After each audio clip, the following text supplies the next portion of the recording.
Hello, how are you? I'm continuing to read from Capital. I have some more books um, that I'm going to be reading from coming. Um, but I wanted to give a little bit of what capitalism is, the fundamental, um, basic definitions. Excuse the lighting, it's kind of dark because I have to make videos when I can. It's kind of loud outside. You'll hear some stuff in the background still. And this morning I was had a lot of work to do. So there's some time in the afternoon and sometime in the evening, and I'm gotta get catch it right. So it's dark, but excuse that. I could plug in this lamp, but there's a lot of things plugged in over there. All right, we'll just go with it. Capitalist production. In the 1780s, two Scots, James McConnell and John Kennedy, traveled south to become apprentices in the Lancashire cotton industry. After gaining experience and making some money in the manufacture of cotton machinery, they set up their own firm in 1795 with an initial capital of £1,770. They soon made good profits from cotton spinning, achieving a return on capital of over 30% in 1799 and 1780. They accumulated capital rapidly, and by 1800 their capital had risen to £22,000. By 1810, £88,000.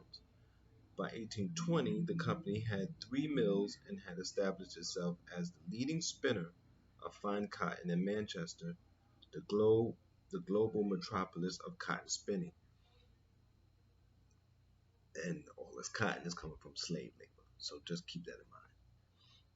This soon became very competitive industry, however, and profits could not be sustained at the high level earlier 1800s. This was indeed largely because high profits had resulted in expansion and attracted new entrants. There were already 344 cotton mills by 1819, but by 1839 there were 1,815. Technical advances enabled huge increases in productivity during the 1830s, and competition drove companies to invest heavily in the new machinery. The bigger mills built at this time contained 40,000 spindles as compared with the 4,500 or so of their predecessors. The cost of this heavy investment in buildings and machinery, together with the downward pressure of increased production or productive capacity on yarn prices, depressed the industry's profitability to low levels in the 1830s. Profit depended ultimately on the workers who turned raw cotton into yarn. McConnell and Kennedy's labor force grew from 312 in 1802 to around 1,500 in 1830s. Much of this was cheap child labor, and at times nearly half those employed were under the age of 16. In 1819, there were 100 children under the age of 10, some as young as 7, who worked from 6 in the morning to 7:30 at night. If this is how these people treat their own countrymen, what do you think they're going to treat you like?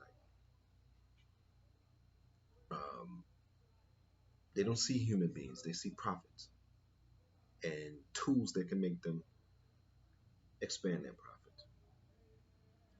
That's the Amazon worker to Walmart worker. These are tools, cogs to help those families keep their profits. Apart from the occasional heavy cost of new factories and new machinery, wages were the company's main cost. Its annual wage bill was over £35,000 by 1811 and over £48,000 by the mid-1830s. Wage costs were minimized not just by holding wage rates down, but also by replacing craft workers with less skilled and cheaper labor, as the invention of automatic machinery made this possible. Automation. The cyclical instability of the industry resulted in periodic slumps in demand, which forced employees to reduce wages and hours in order to survive. As industrial capitalism developed, conflict over wages became increasingly organized. The spinners defended themselves against wage reductions through their unions, organizing at first locally but then regionally and nationally. In 1810, 1818, and 1830, there were increasingly organized strikes, but these were defeated by the employers with the assistance of the state. It's going to happen again. It's happening again. It always happens. Which arrested strikers and imprisoned union leaders. It's almost like now when you can't really protest. The employers had created their own associations so that they could blacklist union militants, answer strikes with lockouts, and provide mutual financial support. Vigorous action by the spinners unions does seem, nonetheless, to have been quite successful, for wages remained stable in spite of declining profitability and employers' attempts to reduce them. The exploitation of labor was not just a matter of keeping the wage bill down, but also involved the discipline of the worker. Industrial capitalism required regular and continuous work. If costs were to be minimized, expensive machinery had to be kept constantly in use. Idleness and drunkenness, even wandering around in conversation, could not be allowed. The cotton mills did indeed have trouble recruiting labor because people simply did not like long, uninterrupted shifts and close supervision. Employers had to find ways of enforcing a discipline that was quite alien to the first generation of industrial workers. They commonly used the crude and negative sanctions of corporal punishment for children, fines, or the threat of dismissal, but some developed more sophisticated and moralistic ways of controlling their workers. Corporal punishment means they just beat the children. I don't know why they just should say that, but they beat the children. And if they was doing that at the mills, what were they doing to the people who were picking the cotton? Because now you're talking about a lot of cotton has to be grown and picked and sent and put into the system.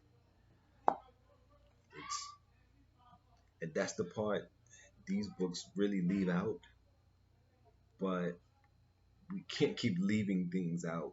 That's not reality. We have to be realistic. Or reality will just swallow us up and wash us away. I mean, chew us up and spit us out, however you want to say it. Until next time, try to stay safe, try to stay sane.